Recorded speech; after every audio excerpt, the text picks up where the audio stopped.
Activité minière. L'État a pris des dispositions pour contrer les acteurs de l'orpaillage clandestin. Certains agents du ministère des Mines et de la Géologie sont désormais assermentés pour les procédures pénales et la répression. Cela grâce au nouveau code minier.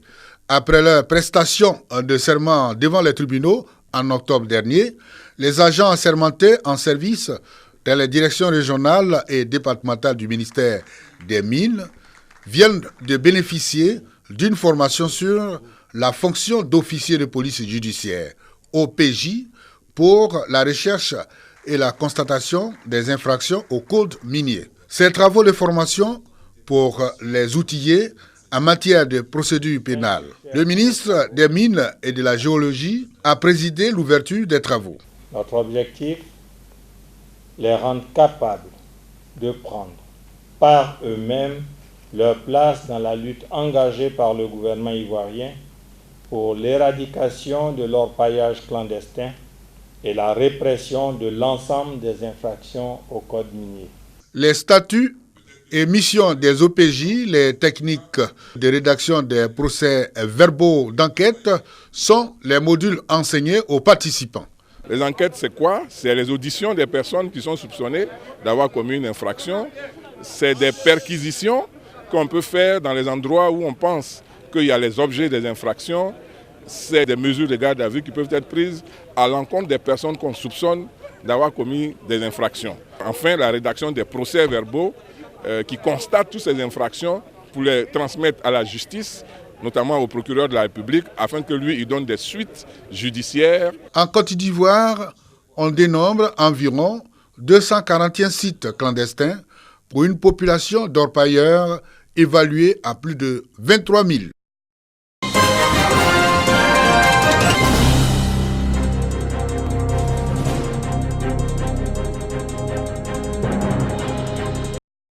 Soubré, chef-lieu de la région du Nawa.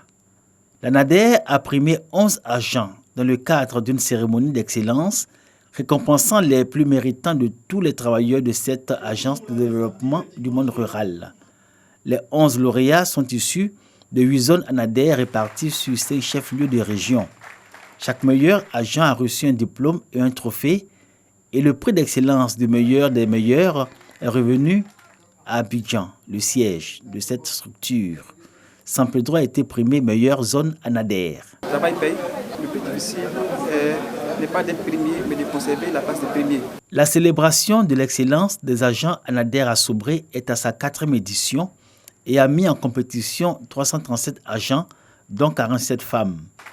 L'assiduité, la ponctualité, la mobilité des ressources internes, le sens de la responsabilité, l'esprit d'initiative, les relations avec les partenaires, le bon climat social et la maîtrise du poste sont les critères qui ont présidé au choix des lauréats. Cette cérémonie contribue à la motivation des agents de l'ANADER qui sont tous les jours au travail pour obtenir les résultats qui sont attendus de notre entreprise. Outre les 11 lauréats, 13 agents admis à faire valoir leur droit à la retraite en 2018 ont été honorés.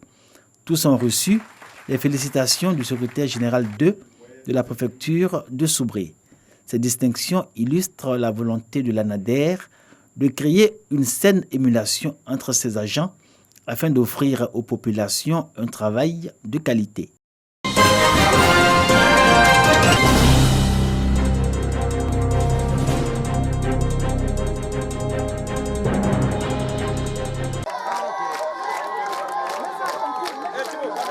Les élèves de l'école primaire publique des Egbans, village situé dans la commune de Fresco, peuvent crier de joie, eux qui ont longtemps reçu les cours dans ce bâtiment de fortune. Ils pourront désormais apprendre dans de meilleures conditions grâce à ce bâtiment neuf et des tables-bancs confortables. Ce bâtiment de fortune qui nous a servi de classe, que nous avons utilisé depuis des années. Dieu merci, grâce à au don que vient nous faire la coopérative KBF, nous venons de nous offrir ce bâtiment pour vraiment soulager les enseignants et surtout les élèves qui étaient dans des conditions précaires. Ce bâtiment de 3 classes et un bureau de directeur d'un coût de 30 millions de francs CFA est un don de la société coopérative KBF de Fresco, une coopérative agricole qui a produit et livré 9 823 tonnes de cacao en 2018.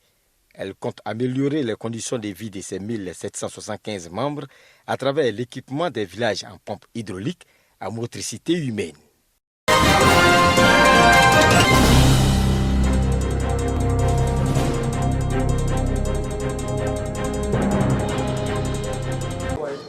Place publique des Séguélons, des jeunes de cette localité se sont retrouvés heureux du changement qui va s'opérer dans leur vie. Ils feront partie du monde des transporteurs. 115 bourses de permis de conduire leur ont été remises. Le donateur est un fils de Séguélon, Koné Ibrahim, directeur général de Cupus Afrique. C'est sa contribution pour aider la jeunesse des Séguélons à obtenir un permis de conduire, qui est une voie d'accès à un emploi. Tout le monde est content aussi.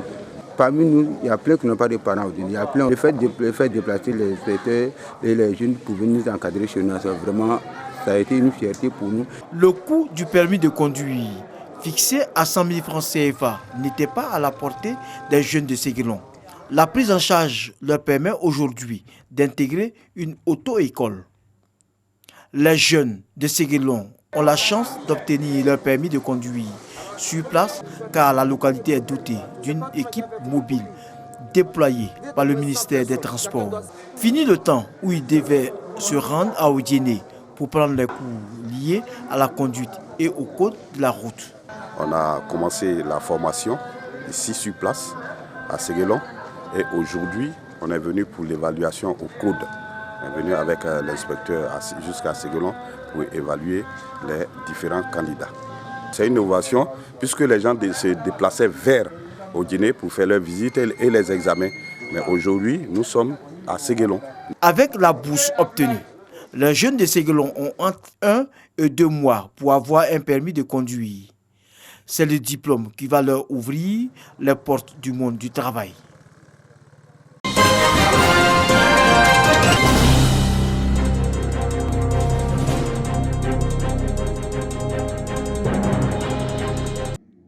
Le CAFSI, cabinet de formation, de suivi et d'insertion, veut apporter sa contribution au renforcement de la paix en Côte d'Ivoire. À cet effet, le CAFSI a organisé une journée de sensibilisation à l'endroit des populations de Bouaké.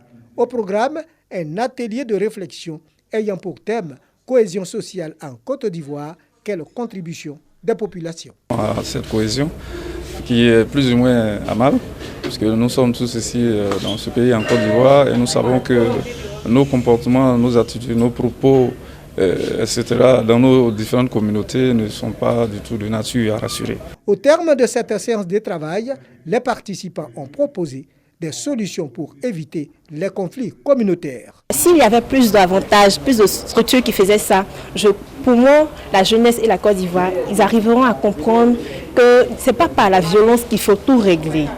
Voilà, il faut être pacifique, essayer de comprendre, dialoguer et à travers ça, il y aura la paix et la stabilité. À la population ivoirienne de tolérer, disons, les provocations. Cette activité vise à favoriser le vivre ensemble et la cohésion sociale des populations en Côte d'Ivoire.